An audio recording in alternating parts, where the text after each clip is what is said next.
Thanks for joining us on the CBN News Channel. This is Charlene Israel. And I'm Ephraim Graham. Air travel gridlock has gripped the country this week. The FAA is blaming sequestration cuts, but Republicans say it's all political gamesmanship designed to convince voters that the government should raise taxes.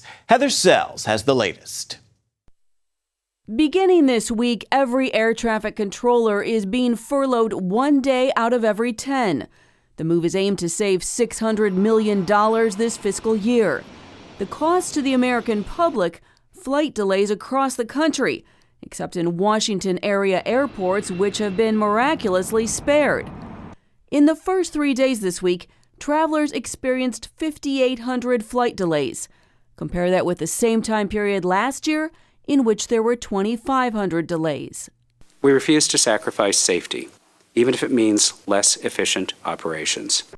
The FAA says the furloughs are the only way to achieve the needed cuts, but some lawmakers, many who voted for the budget cuts causing the delays, say they were misled. The first question I want answered is, why didn't you tell us about it beforehand? Republicans are questioning the cuts, starting with House Speaker John Boehner, who tweeted that the White House could make cuts elsewhere and prevent the delays. #Obama flight delays.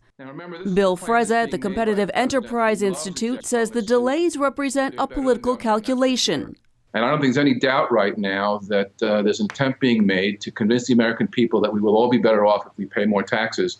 And directing these sequestration cuts where it causes the most pain is part of a strategy that's going to be playing out over the months ahead. And the Wall Street Journal noted, quote, making smart choices about federal spending would spoil the fun of creating flight delays and then blaming Republicans.